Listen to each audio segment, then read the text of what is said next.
Hello, everybody. This is Joshua Hatton with One Nation Under Whisky. I almost said onenationunderwhiskey.com. That didn't work. Let's try that. Yeah. Do you say that URL very often? I don't.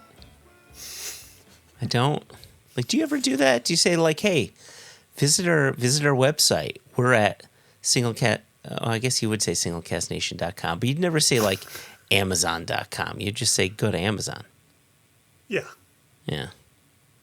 Anyway, I'm joined today, and I'm joined, as always, by you, Jason, Neil, Patrick, Harris, Johnston, Yellen. I'm the man sitting in the chair. You are the man sitting in the chair. Like, do you feel you're going to be interrogated, like that kind of chair, or something a little more shocking? It is approaching Halloween, so I think the answer should be something more shocking. Yeah, I'm excited about today's episode. You sound it. Well, I am. It's the truth. Normally we have to, divide our time, our Jason and Joshua time, or Joshua and Jason time with a guest, with an interviewee or interviewees. But today, Jason, it's all about you and me and a whole fuck ton of whiskey. There's a lot of whiskey with Single Cask Nation's name on it, circling the globe. Mm-hmm. So yes, we're going to make some sense of it in today's episode. Before we get started, I haven't formally done this. I wanted to wish you a Happy New Year. Thank you. Shana Tova to you too. And see, don't you feel though now you're into that position where, like, how far into January can you say Happy New Year? Like, how far after Rosh Hashanah can you say Happy New Year? I know. Yeah, I think you've got a month. You have a month's window. I think Americans take about 2 days on the January side of things. You wish an American Happy New Year on the 3rd, they look at you like you've lost your mind. I'll tell you what I think is crazy. I was told one time that in a gifting situation, be it your birthday, be it a holiday, be it an anniversary, a wedding, if someone gifts you something, you have up to a year to send a thank you card. A year seems way too much to me. Yeah, I don't know how many people really take that to the letter of the unwritten law, but yeah, that's kind of general policy. When you never sent out wedding thank yous and gave yourself a year to get them out the door. Yeah, I think we returned from our honeymoon and proceeded to write thank you notes. Did we, or was there one member of this new marriage on which the thank you notes fell? Listen, this year, this October, this month, Jason, is going to be our 20th anniversary. And so I say that, one, so that you'll wish us a happy anniversary, but two, also to really let you know that was 20 years ago. And fucked if I remember. I just don't. You have difficulty with 20 days ago, so Easy. That definitely tracks. Is your anniversary the 20th or the 22nd? I know there's been some controversy in remembering the exact date. And again, like you say, it was 20 years ago. I could see why you would get your own anniversary date wrong. It is the 22nd of October. 22nd. Okay, I think I said that once in a conversation. Well, here's the thing. The reason why I'm getting it wrong this year, and only this year, is that we're celebrating our 20th. So you get the 20th, you get the 22nd. You see where I'm going with this. Those numbers are very close together. I know you have. So close, right? Squirrel eyes. Should just call it the 21st and call it a day. Just meet in the middle. See how Haida likes that. Well, happy anniversary when it arrives on the 22nd. Thank you very much. I appreciate that. Yours was in May, wasn't it? Oh, yeah. Long time ago. Yeah. However, we're still accepting congratulations. So I have a year. You have a full year of congratulations. And it's congratulations, not commiserations. Right? That's for one of us. I think one of us is having a much better time in this marriage.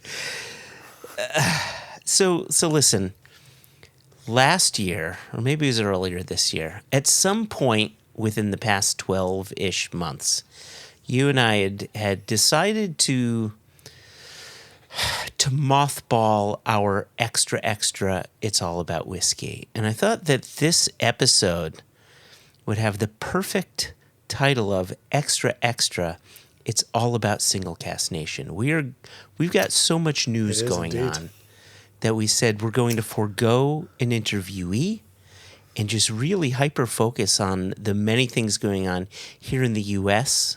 as well as around the world. It is. It is a news segment that has expanded to become the entire episode. So my question to you is, how are we going to start this? Where do we dig in? Well, how do we get the foot in the door? Well, let's think. We have Single Cask Nation e-commerce here in the United States. We have Single Cask Nation retail here in the United States. Within that retail, we have regular offerings and we have distributor and store pick exclusives within that set of offerings. Then we have the global releases helmed by Jess, who was just here in the last episode talking about them. Oh, yeah. Yep. And Jess has been working on some cask exclusives for some of those global markets as well. So even within set categories, we have subcategories within them. So I would say, because they're sitting on my desk in front of me, what if we started out with some US e-commerce chat? So are you suggesting that we can pour whiskey right now? I am.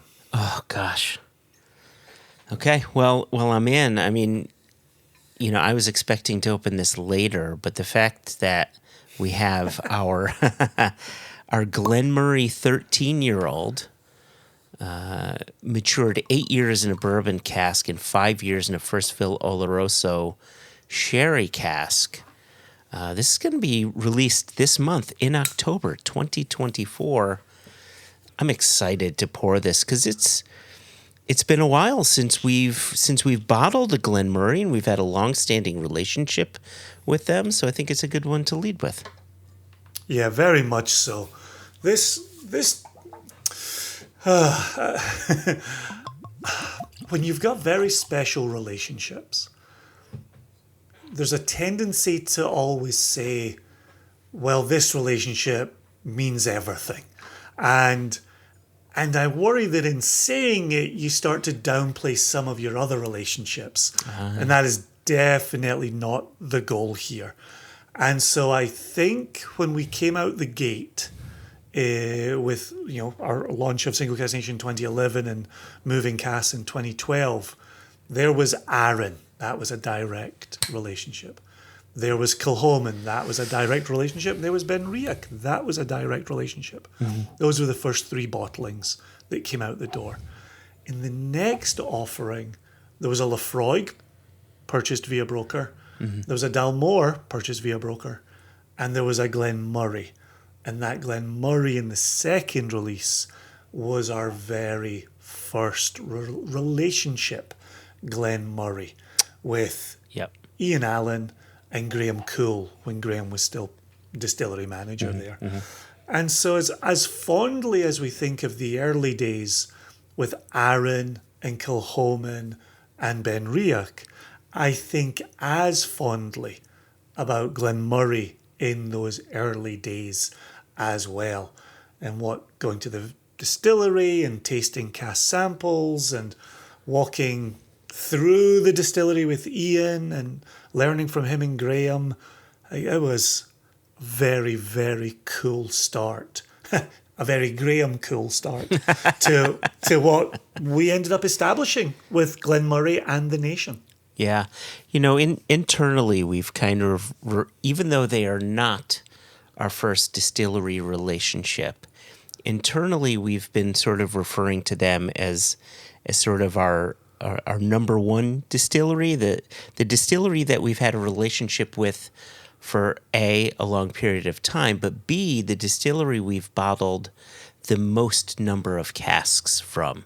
And am I correct in thinking that we've bottled more Glenmurray than other distilleries?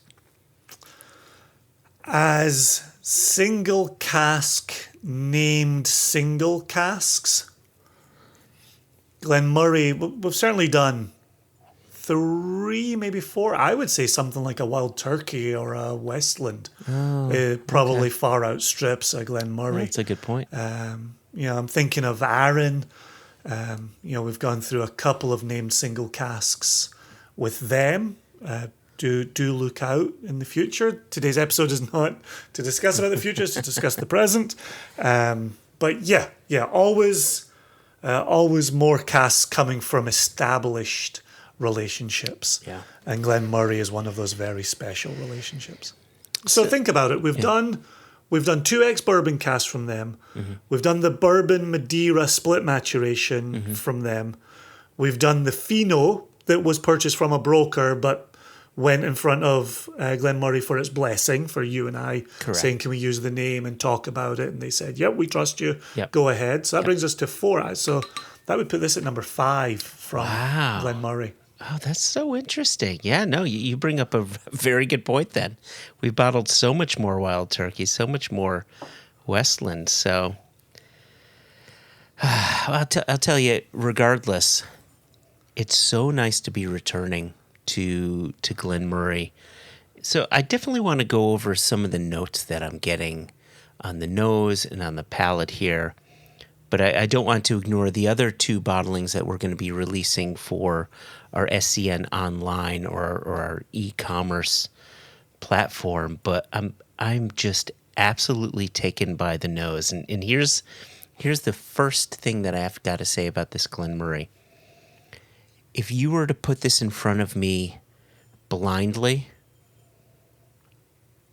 I think I would have said this smells like a funky Wild Turkey. Seriously. Right. It's got that warehouse funk going on to it, which is awesome. Yeah, you're not wrong. And that's, as much as we were just sitting here talking about Wild Turkey, and it's easy to be led by the power of suggestion, sitting just nosing it, I was thinking about the umami quality, the warehouse funk. There's a little bit of dankness to the nose. The other part I would say here is, just as we mentioned it a second ago, when we did that dual maturation Glenmurray with the Madeira that was, kind of co-picked with a cadre of nation members in Scotland at the distillery. This is sitting at 8 and 5. 8 in the ex-bourbon, 5 in the first fill Oloroso. Given that ex-Madeira one was 6 and 6. Yeah. I think you said this in the intro, right? We're working towards meeting in the middle here, right? An 8 and a 5. We're trying to get them close again. Yeah, I like that aspect a lot. And again, we get back to something we've discussed on the podcast, and Nation members have asked us along the way, what's the difference between a finish and a double maturation? Thank you. Yep.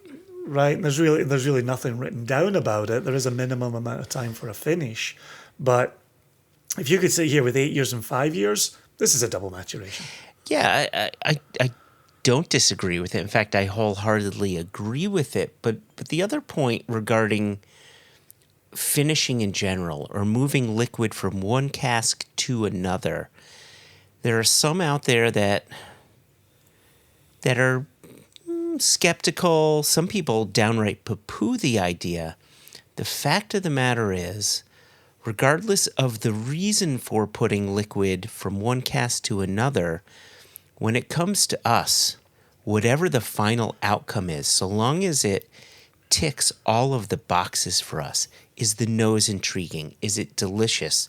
Does the texture just rock our world? Does it have a wonderfully long finish? If the end result is a delicious whiskey, I don't give a fuck how it got there. I mean, the details are interesting, and we want to share every one of those details as best and as much as we can.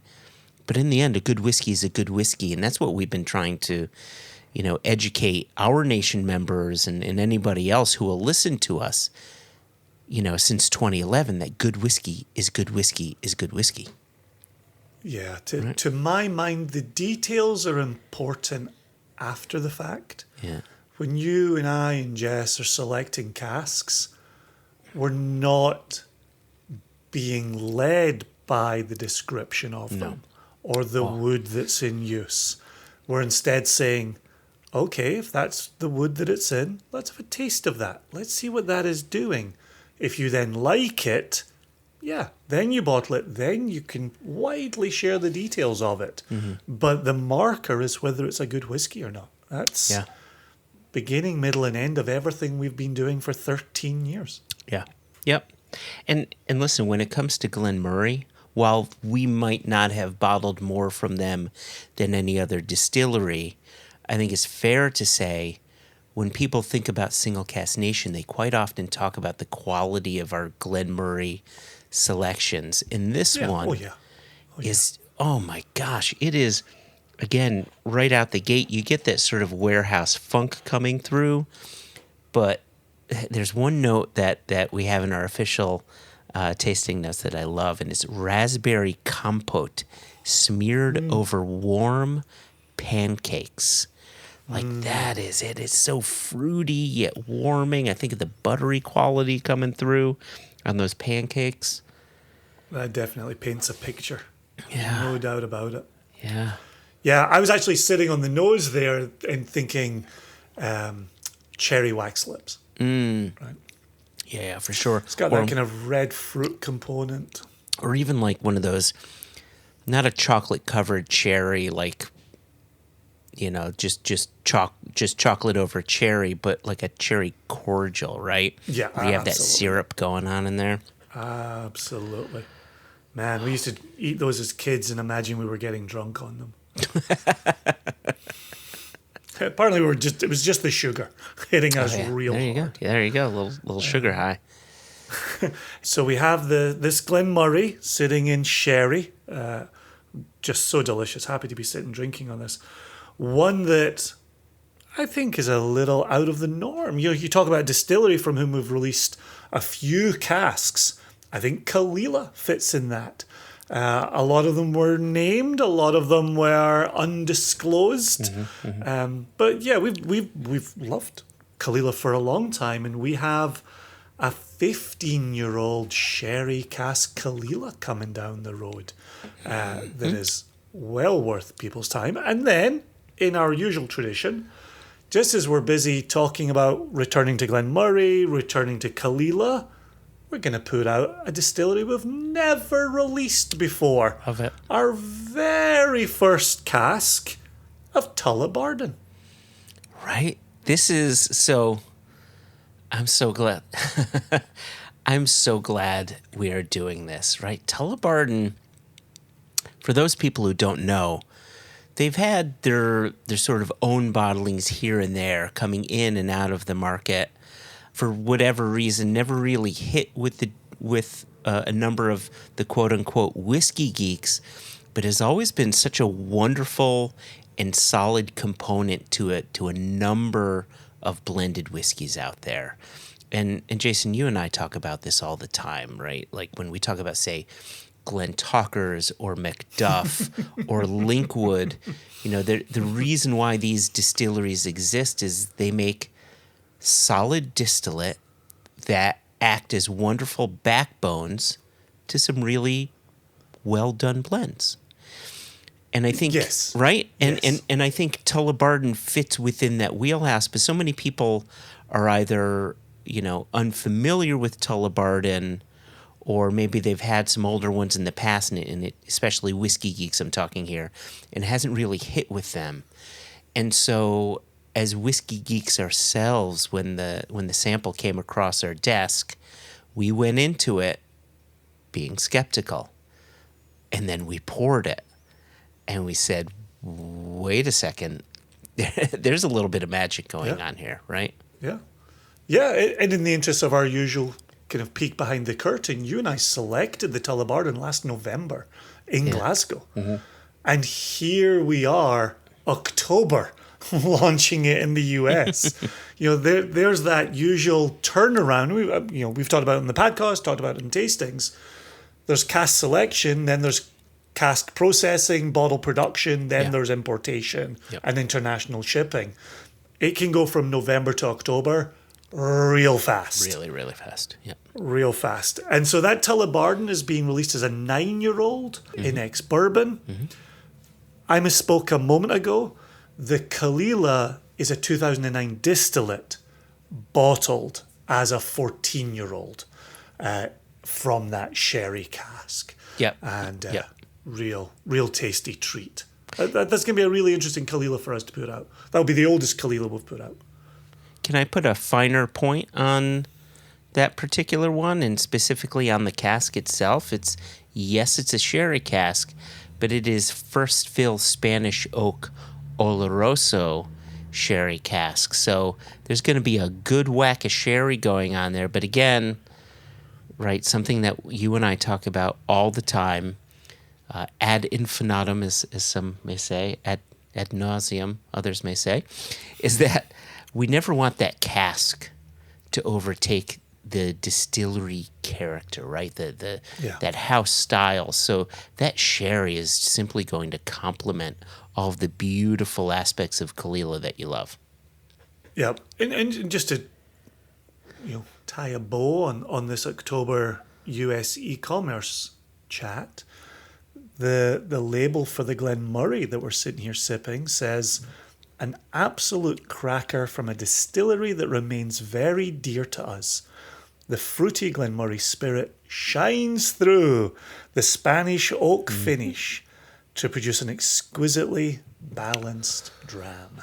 Speaks to everything we've talked about in this little segment. Yeah, no doubt about it. No doubt. So to round out the US e-commerce segment, Glenmurray in sherry for $140, Kalila in sherry for $145, and Tullabarden in bourbon for $85. All available at singlecasknation.com. And just to put a fine point on it, because I don't think we mentioned it previously, these 3 online bottlings will go on sale Tuesday, October 22nd at 12 noon Eastern or 9 a.m. Pacific. Yep. I love that we have a bottling there for under $100. A cheeky wee 9-year-old Tully for $85? Don't mind if we do. Lovely. Yeah, it was great sort of revisiting those 3 bottlings and, of course, sipping on this Glenmurray, which I'm going to continue to enjoy until it's time to pour a select bottling from U.S. retail. Should we move on to our U.S. retail bottlings then? Yeah, let's do it. What can Nation fans look for in retail stores? So this most recent retail release is actually one of our larger retail bottlings, or releases, I should say, where normally we would do 5 or 6 casks. This time around, it's 8 different casks, all of them being single malt. And well, why don't I run down the list, and then Jason, you could choose which cask we want to taste. Okay. Well, thank you. So the ones that I'm about to mention, these bottlings are actually here now, here in the States, and they've started hitting some store shelves. I know K&L in California, so everything we import comes into California, so that state tends to get, bottles sooner than everybody else. So K&L, I know, took on a lot. So if any of these sound interesting to you, feel free to check them out. If you live in a different state and they don't ship to you, please support your local shops, okay? They support us. Yeah. You should support them. It's the right thing to be doing. So Yeah. Larger states like Texas will see it soon. I'm just thinking about that wagon journey east that is not historically accurate. Stores in Illinois will see it, and then Massachusetts, New York State, places like that. So big states, you expect to see it. Yeah, there you go. So I'm going to open up with what might be one of the more exciting ones, though maybe not. We have an 11-year-old Bowmore distilled in 2013 from a second fill bourbon hogshead, right? This is the very first Bowmore we did was a 30-year-old. This one is an 11-year-old. Very fruity in style. We have a 9-year-old Royal Broccola, also from a second fill bourbon hogshead. And those are both full maturation in those casks. And then we've got... Yeah, first time with a Royal Broccola for these shores. Right, yeah, good point. Then we have a bottling which we're calling Black's Boat Bridge. Love that title. So it's from a very famous Speyside distillery that I think they may refer to themselves as a Highland distillery, though they are clearly within the bounds of or boundaries of Speyside. Yeah, and we had this conversation about the global Black's Boat Bridge with Jess last episode as well. Indeed. Thank you. Good reminder. Talked a little bit about a Google Maps or an Apple Maps bit of fun to be had with Black's Boat Bridge. So this one is a 13-year-old, and it was 8 years in bourbon, 5 years in a first fill Oloroso sherry hogshead. A similar story to we just had with our Glenmurray there. Right. This next one, it's not only new to our shores here in the U.S., but it's a new distillery for us, period, full stop. And this is our 12-year-old Glen Scotia. Super exciting to have bottled our first Campbelltown malt from one of our absolute favorite distilleries, Glen Scotia. And this whiskey was 10 years in bourbon, but then 2 years in new charred oak. And it's lightly peated, so there's going to be a lot of flavors going out with that one. Following that one, we have a 16-year-old Craigellachie, distilled in 2007. And that one was 11 years in bourbon and then 5 years in first fill Spanish oak Oloroso. You almost there? Am I getting you there? Yeah. Yeah, good. Yeah, I'm listening intently. I'm enjoying this list. I love the fact it keeps going. And if that's not enough, listen to this. Yeah, we've got 3 more. We have an 18-year-old Strathclyde. So actually, I said before, all of these are going to be single malt. Yes. And I stand corrected. So Strathclyde is a single grain. About that comment. Yeah, thank you. Strathclyde is a single grain distillery, but known for having a very hefty spirit. And I think their spirit is as weighty as a malt, yet it is single grain Scotch whiskey rather than single malt. And that one was, it's 18 years old, and it spent just a bit over 2 years in an American oak STR Barrique. I remember that selection very well. Yeah. And Strathclyde is Glasgow, right? Just outside of Glasgow? Yeah. Yep. There you go. That's your hometown there. Close by. Close by. All right. Balmenach is our next one. This is an 11-year-old that spent a similar amount of time in a secondary cask in a first fill barrel, but it was heavy toast medium char and American oak. So instead of an STR Barrique where they take a wine cask and they shave, toast, and re-char the inside of that, this is basically new charred oak. So 27 months in new charred oak for that Balmenach. And Balmenach is a worm tub distillery, so expect a good weighty spirit to that. And then finally, and I cracked this one open the other day because I needed comfort. And so I grabbed our 12-year-old Linkwood from our first fill bourbon barrel, and it was just so buttery, so warming, so rich. You know exactly what you're getting when it comes to Linkwood and bourbon, and that's what I wanted. I needed a hug, and I got a nice Linkwood hug. Yep. Oh, I love hearing that from Linkwood. I think it's easy to overlook Linkwood because it is consistently good, and it doesn't have the sexy name. You know, one of the responsibilities we've taken on as an independent bottler over 13 years is to represent the underdog, right? You just mentioned Balmenach a second ago. I've been on a Balmena kick in 2024. There's Mannockmore, right, which we'll get to another day. We're on a Mannockmore kick as well. Yeah.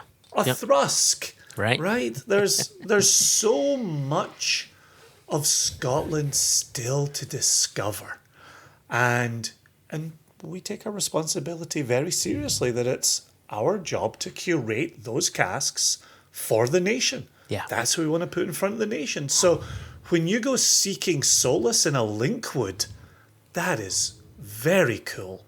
You know, when we talk about bottling our first Glen Scotia, obviously Campbelltown is having a wonderful moment, a well-deserved moment. But Glen Scotia is sometimes the underdog to Springbank. Yeah, right. And we love Glen Scotia. Absolutely love Glen Scotia.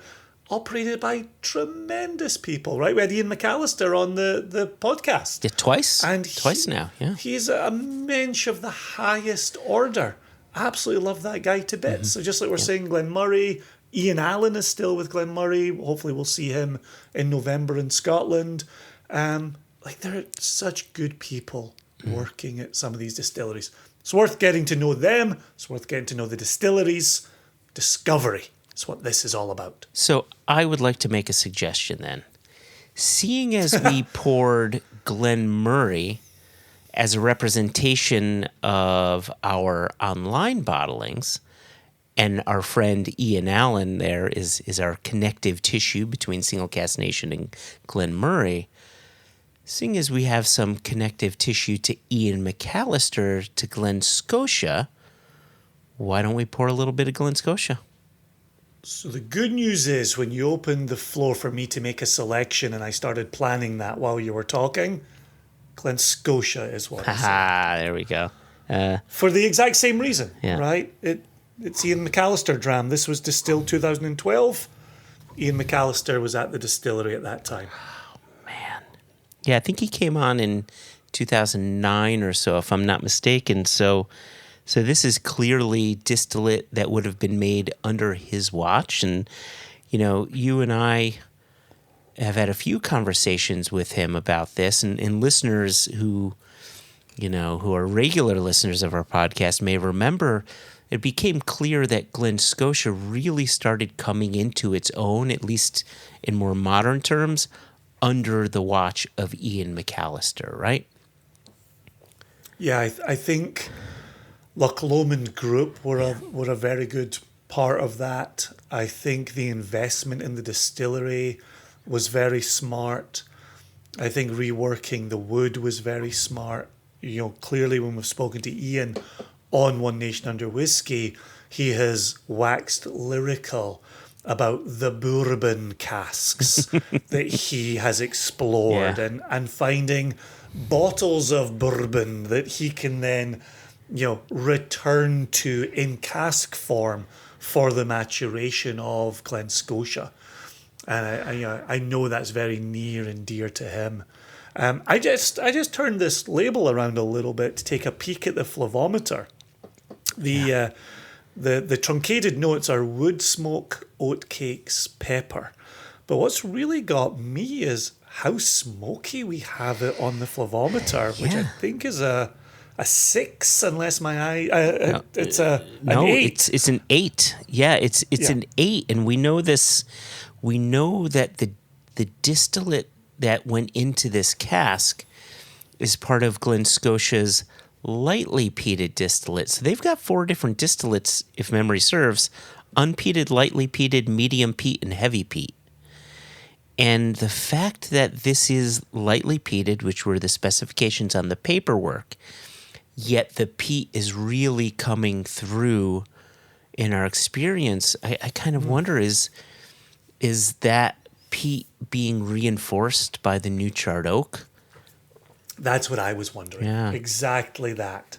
Right. The 6s are balanced out with rich, spicy, earthy, and oaky. Yeah. And so those are in balance at 6, and then they're pushing that smoke out another 2 points there. Yeah. That is a little a drinker. # please enjoy the whole bottle responsibly. But gosh, you could, oh gosh, I don't want to describe my drinking habits to the good listeners, but you could pour a wee dram of that while making dinner, after making dinner, sitting on the couch watching a wee program or reading a wee book, and then having another wee one before bedtime. Yeah, I so love that wood smoke to it as well. I wanted to read an excerpt from our own tasting notes, and I was gonna say, let's read the nose, because the nose is just intriguing. I haven't even sipped this yet, but then I went on to look at what we had written down for the palate, and I really need to talk about these notes coming through on the palate. So I'm going to read it verbatim from what we wrote down here. So on the palate, luxurious honeyed texture with flavors of smoked malt, kippers, aka smoked herring, charred wood, ground ginger, turmeric, and nutmeg. Yep, absolutely. Oh man, absolutely. That wood is shining through there, and yet the spirit fights its corner. Right, it still represents Glenmorangie, while that wood is adding layer upon layer to the experience. Well, is that smoked malt coming through? Yeah. It really shines. And when I first noticed it, I said, "Oh, it's kind of," and you use this word all the time, redolent. Did I pronounce that correctly? Yeah, redolent. It almost reminded me a bit of some of the aspects you'd get from a Bruichladdich initially. Interesting. Because it seems a bit older. It seems a bit dusty, warehousey coming through. But I think that's that smoke. Yeah, go ahead. To me, it was the malt barn quality of it that came through. So when you talk about dusty, yes, sometimes that air can have a bit of the barley dust in the air, or the kiln can have a little bit of the peat smoke escaping. It's definitely that. It absolutely, as you point out here, is redolent of being at a distillery, right? And walking floor to floor, and what you're experiencing at different floors. Neither to boot it. Oh, man. Yeah, I love both the Glenmorangie that we've tasted and this Glen Scotia for two very different reasons, right? This is why, I love you and I. And I say I because I'm the American who's meant to love bourbon more than anything. But I love malt whiskey more than anything because the flavors run the gamut. We're at two very opposite ends of a wide flavor spectrum here. And I'm falling in love all over again. Right. And the fact that if you could only pick one to sample, it's the Glen Scotia here. The Bowmore is special. The Blacksboat Bridge is special. Jess was tasting the global Blacksboat Bridge in the last episode. Blacksboat Bridge is a home run wherever you find it. Then you talk about the heaviness of a Strathclyde grain spirit. Right. It's and the excitement of a Linkwood and a Balmenic and a Royal Brackla. Really happy with this outturn. There are no weak spots. There are no low spots. You could do an 8-bottle tasting anywhere in the US, and all 8 represent themselves incredibly well. And I think this talks to something that we'd been saying over and over again since January 4 of this year, where people said, okay, you've been acquired by ASC. How is that going to change Single Cask Nation? And the answer is, it hasn't. The selections are still ours. We still stand behind each and every one. And if we have to say no to a cask, despite the distillery sexy name, because it doesn't work, then that's what we do. We, as an independent bottler, all we have is a reputation. And if we release anything that we think is below our standards, then we're not doing our job right. If you don't like it in the end, well, that's on you. That's not on us, right? We stand by. Different people have different palates. Right? So yeah, I just, like you had said, I don't think there's not one here that isn't a home run. Yep. If ASC has changed anything, it's made us stronger. It's increased what the pool we're selecting from. Right. It's given us an abundance of sherry casks to select from, and other types of cask as well. It's exciting every day. And, again, little peek behind the curtain. We've spent the last few months starting to plan out 2025. And what stories are we going to tell in 25? Where are the areas of interest in 2025? And the samples that we're able to pull from the ASC warehouse, as well as pulling from some of our own pre-acquisition casks, is allowing us to tell a very full whiskey story.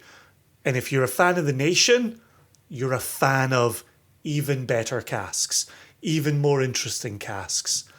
Distilleries showing up in SCN livery for the very first time. Yeah. That is super cool. And to add on to that, we still have free reign to establish new distillery relationships. Absolutely. Right? I mean, it's I feel like we're Pac-Man, and the ASC acquisition was just a power pellet, right? This is something that I do want to put in front of listeners, and this is a global wide question. Okay. Is who are you looking for? What distilleries are you looking for? We're talking about having this increased access to stocks. Well, what would listeners like to see in a Single Cask Nation bottle? Send that in, right? info@singlecasknation.com. Is questions at onenationunderwhiskey.com ever going to live again? I don't know if it's going to live again. We're still having issues, so let's stick with info@singlecasknation.com. Yeah, drop us a note. It's always fascinating to hear what other people, other whiskey geeks are looking for. And we're in a very privileged position of having access to cask lists. We're a distillery that might not gain our eyeballs, might be of interest to a listener, a nation member, a nation fan, a fan of the nation. Yeah. Right? Let us know. info@singlecasknation.com. Love to hear from you. Cheers. There you go. Beauty. Before we go on to our other bottlings, and we're going to stay within the realm of the U.S. for our next little segment here in our exclusives. But before we get to that, I just wanted to mention what the suggested retail prices are for these bottlings, which I have to mention, your mileage may vary. Some shops make a little less, some make a little more. States have different taxes, your mileage, overheads change. Right, it's your mileage simply may vary. So going down the list, the Bowmore that I mentioned has a suggested retail price of $140 a bottle. The Royal Broccola 9-year-old, $110 per bottle. Again, these are just suggested retail prices. Things may change. Our Blacksboat Bridge 13-year-old, $140 a bottle. Our Glen Scotia 12-year-old that I am sucking down because it's goddamn delicious, $130 a bottle. Our 16-year-old Craigellachie, $170 a bottle. $170 for a sherry cask matured 16-year-old Craigellachie, right? Great price. Good price. Our 18-year-old Strathclyde from the STR Barrique, $145 a bottle. Our Balmenic, right? One of these new distilleries that you are chasing, Jason. Absolutely. $125 a bottle. And then finally, our Linkwood 12-year-old, my comfort dram from last night, $125 a bottle. Nice. Really nice. Yep. Fair pricing all the way around. All the way around. We bottle drinkers. That's our remit. Awesome. So as much as that's a ton of exciting news around US retail, we have also been talking about some exclusives, and we're not going to belabor the point, but what could some people in some states have a look out for? Well, there's a lot here, right? And again, it gets back to what we were saying before. Being a part of ASC has allowed us access to so many more casks, so many more distilleries, and it has afforded us the opportunity to reignite this cask pick program, which we had a few years ago, and then we had to mothball for a number of reasons. But it's back again. And so, if you're in Texas, there's going to be 4 different single casks coming through specs. You know, from Isla distilleries like Kalila to maybe a cheeky wee space cider that I don't want to mention the name of, to what I've been calling my most eye-opening cask of the year.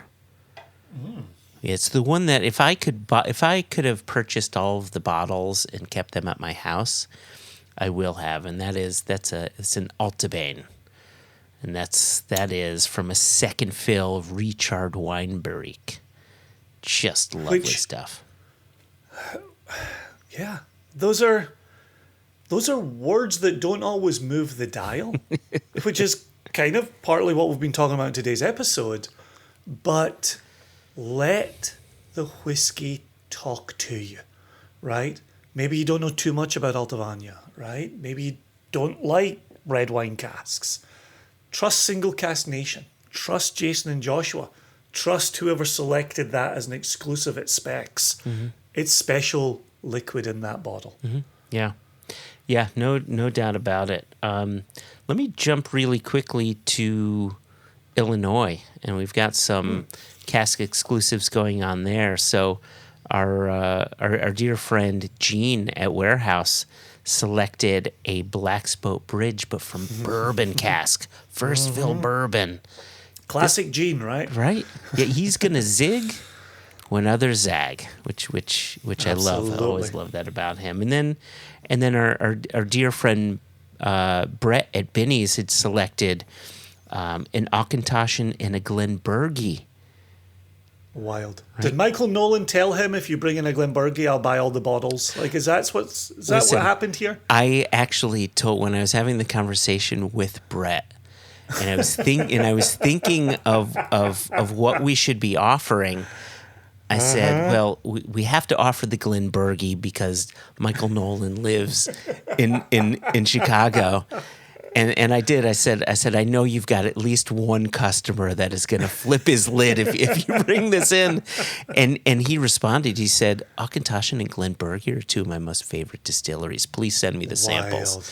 So it was good. Yeah.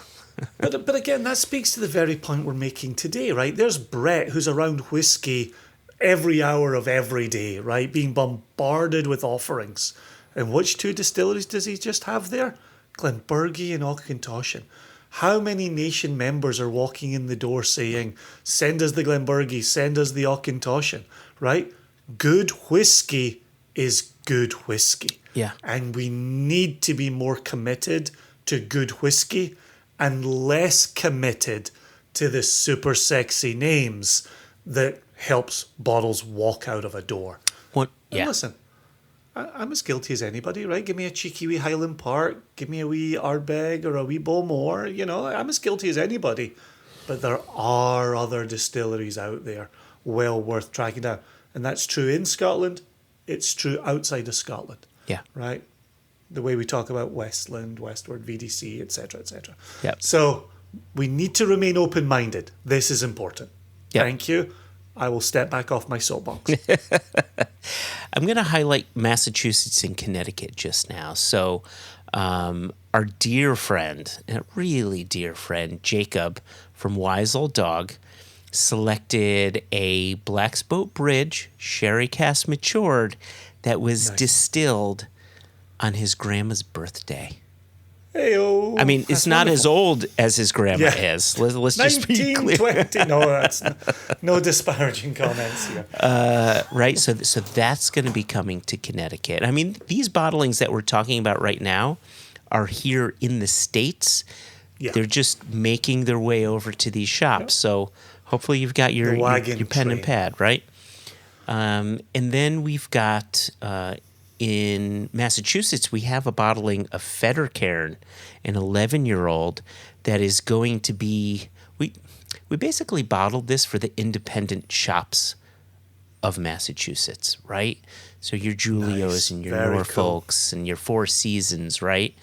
Burlington Wine and Spirits, right? And a few others as well. Incomplete Joshua Hatton list, to be sure. Thank you. But speaking of Burlington Wine and Spirits, They split a cask of peated Arran from their Lachranza distillery with our dear friend Irene Tan, who's Canterbury Liquors here in Connecticut. So if you're in Connecticut, grab a bottle from Irene. If you're in Massachusetts, grab a bottle from our friends at Burlington Wine and Spirits. That's awesome. And Irene, who was just on the podcast a few episodes ago. Yeah, yep, exactamo. Really nice. There's 1, 2, or maybe 3 more, but there's one I know for certain that is going to be coming out. And so, back to us having guests on the podcast, we recently had Svi Wiesel from Baxis on, and we did a special Black's Boat Bridge for Svi as well, and another bourbon barrel there for him. Svi's another guy who really likes to open people's eyes to different aspects of distilleries and turn people on to new things, get them out of their comfort zone. So he went for a Black's Boat Bridge there. And so if you don't know Baxis, check them out, baxis.co. And if you do know Baxis, well, you're in luck. There's going to be a Black's Boat Bridge coming soon. And just as we'd said earlier, Black's Boat Bridge is not an established distillery. It is a fanciful name on Single Cask Nation labels. The distillery themselves consider themselves a highland, but you'll find them on a map south of Aberlour and east of Cragganmore. And here, this is the last thing I'll say, and this one is really for the shop owners, for distributors, for, I hesitate to say clubs, but if you're a big whiskey club, and if you're any of these and you're interested in your own cask exclusive, be it Scotch whiskey, we've got American whiskeys and other bits and bobs up our sleeves, this program is open. We're interested to working with like-minded whiskey lovers. So again, info at singlecasknation.com, and we're happy to start that conversation. Yeah, and then the other part that you were beginning to suggest a few moments ago, Impex, our exclusive US importer, are also working on selling exclusive casks in the SCN livery. Indeed. So today will be an incomplete Joshua Hatton list of US exclusives since sales are still happening. But Indeed. As we find out information, we pass it along. The idea behind today's episode is to give as much information as we possibly can to keep you, the listener, up to speed with where you can find Single Cask Nation offerings. Yeah, beauty. With US e-com, US retail, and US retail exclusives in the rearview mirror, this has been a terrific episode, and sitting dramming along certainly does not help. To reiterate, we had Jess on the last episode talking about the 8 casks that will be seen in our global markets. Different things are floating around the world, but countries to keep in mind are Germany and Canada, Japan and Israel and Australia, the UK, of course. There's another couple on the horizon, but we're not ready to talk about them just yet. But do keep your eyes open. The UK has some terrific selections available. Right now, you can buy online, stick them in your cart, ship them wherever you may reside. Yeah. So without belaboring the point, Joshua, what can you remind us of the 8 that Jess was talking about in the last episode? Man, all I want to do is belabor shit. Can't I belabor anything? Remembering how much we enjoyed that Tobermory. Oh my gosh, that Tobermory is like pure magic, just like lightning in a bottle. Oh, okay. And Jess, of course, is saying the Tobermory is lovely, absolutely lovely, but why don't you feel this way about the Black's Boat Bridge? It's like, no, that's wonderful too. The Black's Boat Bridge, you expect it, yes, given the distillery yes. it comes from. Tobermory, which I like, I much prefer Licheg offerings from the Tobermory distillery, but to get a super interesting Tobermory at a decent age as well. So, yeah. Sorry. Yeah, please, no, don't be sorry. Keep talking Tobermory. I'm almost there. So I'll go through the list here. And you know what? I'm going to do it alphabetically. Checks out. So we're going to start off with our Aberfeldy, which is a 10-year-old. And one of the things I love about this Aberfeldy is it started off its life in refill bourbon and then was transferred into second fill bourbon. Yeah, that's interesting. Right. And what I like about that, again, it highlights the distillery character, right? It brings the oak that you want without hiding the distillery character. Just magic in a bottle. Balmenic, another distillery in your wheelhouse, but I loved this as well. 11-year-old from a first fill bourbon barrel, and it's full maturation. There you go. Okay. As soon as you hear that first fill bourbon maturation, yeah, it's a cracking Balmenic. You know, Right. we obviously thought that at selection, and Jess will go out, sell that on to folk. Delicious. Yep. And I feel this name has come up more than other names throughout this I know podcast. which bee it is. This is the Black's Boat Bridge, and it is a 13-year-old that was 8 years bourbon, 5 years in a first fill Oloroso Spanish oak, if I'm not mistaken, hogshead. And only 155 bottles out of that cask, so there's some leaking going on there. So I know here in the U.S., a lot of the Black's Boat Bridge came out with pretty low outturns, right? bottle numbers. Yeah. Anytime I see a lower number, and I don't know if this is the correct way of thinking. In fact, I'm quite sure it isn't the correct way of thinking, but here we are. Bourbon lovers, myself included, when there is a barrel that is short, right, that should have 180 bottles, but for some reason gave you 110 bottles, you say, oof, that's going to be nice. Were the Angels greedy? Was there a leak? Whatever it is, there's going to be something special about that. And when I saw, 155 bottles out of a hogshead, which could hold 330, 340 bottles, like, yeah, that's a special one. Moving on, we're going to visit Islay now, and this is our first UK release from Bunnahabhain of their Stoisha distillate, which is a heavily peated, and this was started its life off in bourbon and spent its last 3.5 years in a refill PX Pedro Jimenez sherry hogshead. Oh, interesting. Yeah. Interesting. For nation members in the US who have listened this far, I will drop a little Easter egg right here for you that in November, our e-commerce in the US will have an ex-bourbon Stoisha, but bourbon in, bourbon out. So. Yeah, right. Yeah. All right, we're going to leave the B's and we're going to go to the C's. You've always been a good C, Jason. I've always said that about BBC, you. Man. The BBC. So this is a birthday bottling for Jess. This is our 35-year-old Canvas, distilled in 1989. Yep. Canvas is a shuttered grain distillery. Spent 32 years of its life in bourbon, and the last 3 years of its life in a first fill STR barrique. So you're going to get that big sort of wood presence, maybe a little bit of wine sweetness coming through, but the fruit, not the wine, if that makes sense. Yeah, it's a cracking canvas, cracking grain whiskey, and cracking older whiskey. Yeah, right. Really happy. Remember the selection of that. Remember talking to Jess about a birthday, 12th of June, 89 for that. It's a tasty, tasty grain whiskey. That's going to go over very well. Yeah, no doubt. And then we are here with our Glengarry now, 21 years in first fill bourbon. Distilled I almost said 2010-13, but that's not a thing.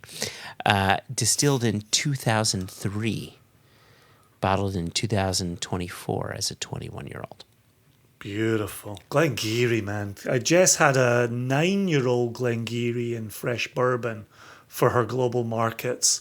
Blew people away. Right. To follow that up with this older 21-year-old, that's going to go over fantastically well. Another little Easter egg, I would say, to US-based nation members. Don't blink on the 2003 Glengarry and ex-bourbon. your friends on this side of the pond see you. Gonna leave it at that.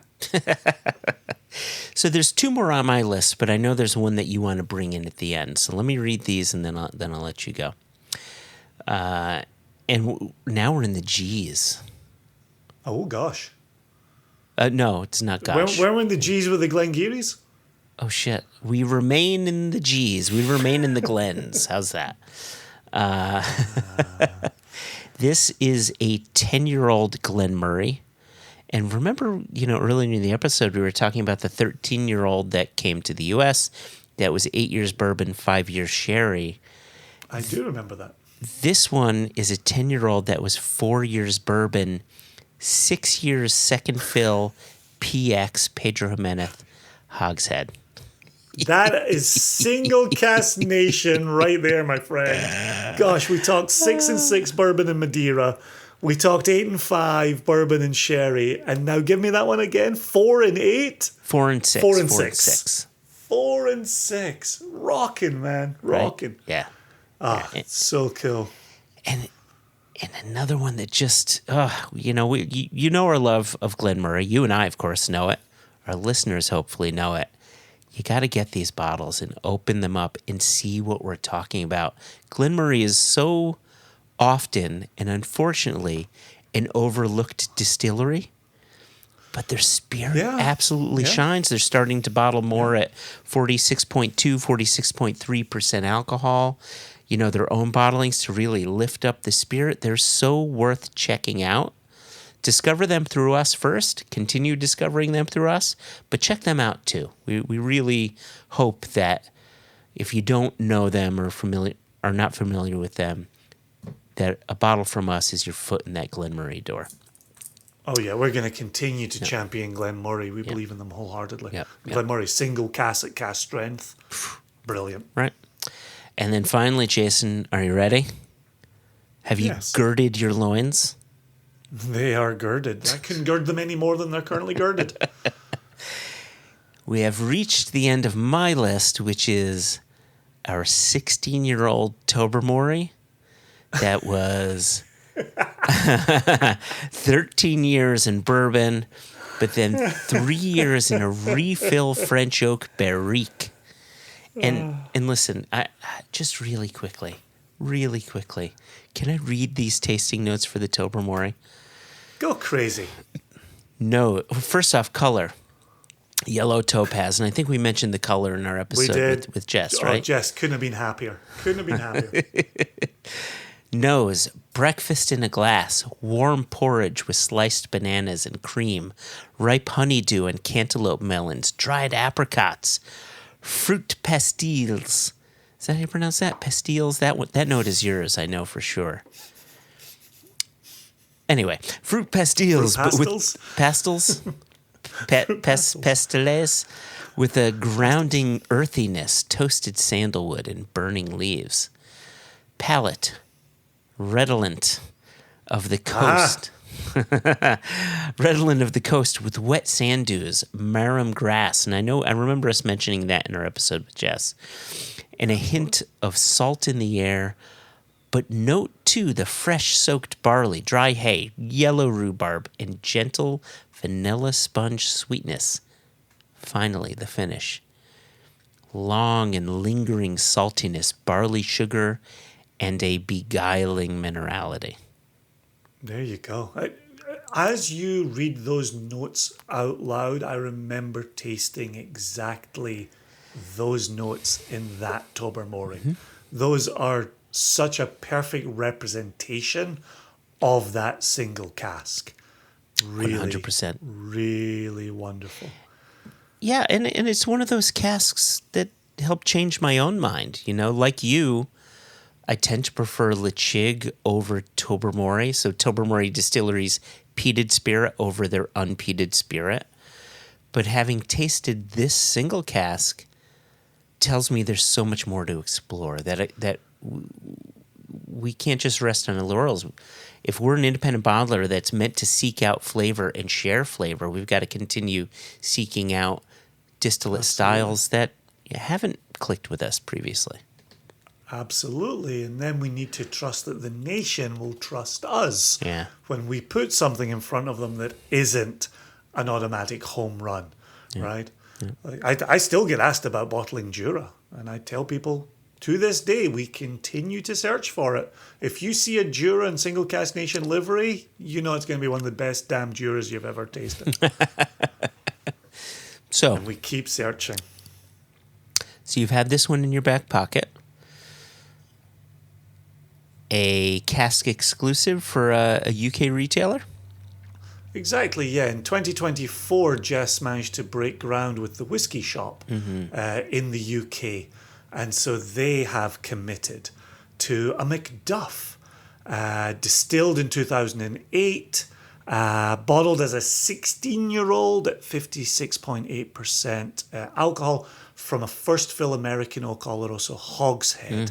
And that has been a, 3.5-year finish, 4-year finish? I think so, yeah. By the 4-year by the time it was bottled. So really, really exciting to have that partnership with that retailer. There are other exclusives Jess is working on behind the scenes that we are too early to talk about, but she is forever working diligently behind the scenes. And then Canada has a couple of exclusives within this global realm of exclusive casks.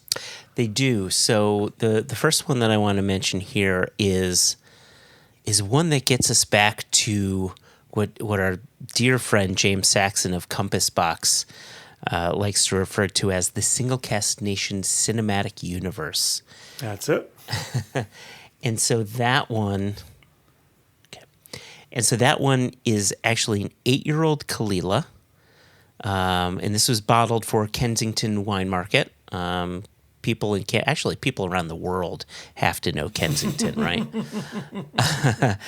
And so it was an 8-year-old that started off its life in bourbon, but then was transferred into an ex-Apres rum, right? A Brazilian rum that we bottled for the global markets, not for the U.S., but for the global markets.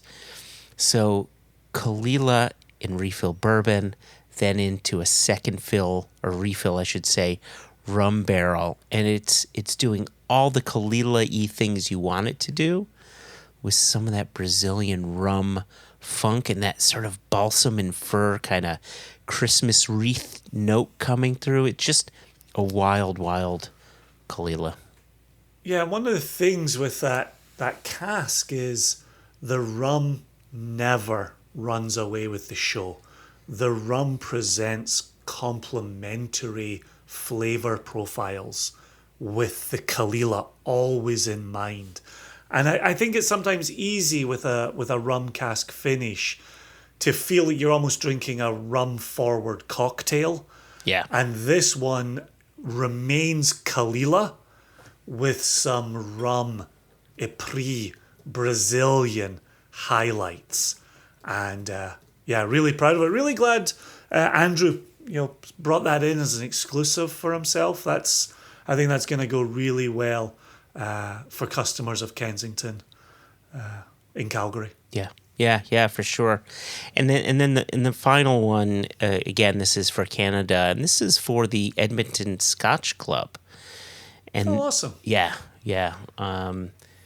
And this one is a bit older. This is an 18-year-old Linkwood that spent, the first 14 years of its life in bourbon, but then was transferred into a first fill American oak Oloroso hogshead. So remember what I was saying about Linkwood, and just it's so consistent and it's so comforting. It's like a whiskey hug. Well, now add in some of the fruitiness from that sherry, but I would argue this is also a very spicy whiskey. So that sherry oak added on some really spicy characteristics to it. It's just really phenomenal whiskey. Well, and this on the back of us having a red wine maturation Linkwood for the United States retail line, and Jess having a French oak Linkwood for the global line. Yeah. Right? There's so many different ways to show Linkwood. So long as you let that Linkwood spirit lead the way, all the other complementary notes can be incredibly delicious. Indeed. Yeah. That was a hell of a news segment. I tell you, the paper boy is smarting right now. He's like, "You fuckers! This was my moment to shine, and we haven't heard from him. Haven't heard from him at all." I did think, honestly, about 5 minutes ago, I thought we should have had the paper boy at the beginning of today's episode. This has turned into a lot. Is there anywhere people can go and actually find information on all of these releases? Is that a rhetorical question that I should know the answer to? So the quick and easy answer to your question is no, but it's not as simple as no, right? So one of the things that we're looking to do on our own website is to really highlight all of these things. You know, we have a newer website that is less than a year old. We're still building it out. So that will become sort of a central repository for this sort of stuff. But if you are interested in our U.S. retail line, not the Cask Pick program where we're doing exclusives, but the retail range that we mentioned just prior to that with the Glen Scotia and such, you can go to the Impex Bev website, impexbev.com, Nice. and they'll have details there. And of course, if you have any questions about that range, you know, whether you're a consumer looking for a shop near you or a shop looking to get some of this, reach out to office@impexbev.com and they will surely help you out. That's really good. Really good. And I would say if you're international, reach out to info@singlecasknation.com. We'll get it to the right person to answer any question you've got. Yep, for sure. And then of course our our online bottlings, right? Singlecasknation.com, the Glen Murray that we opened with, the Tullabarton that's coming out, right? The Kalila that's going to be accompanying those. Kalila.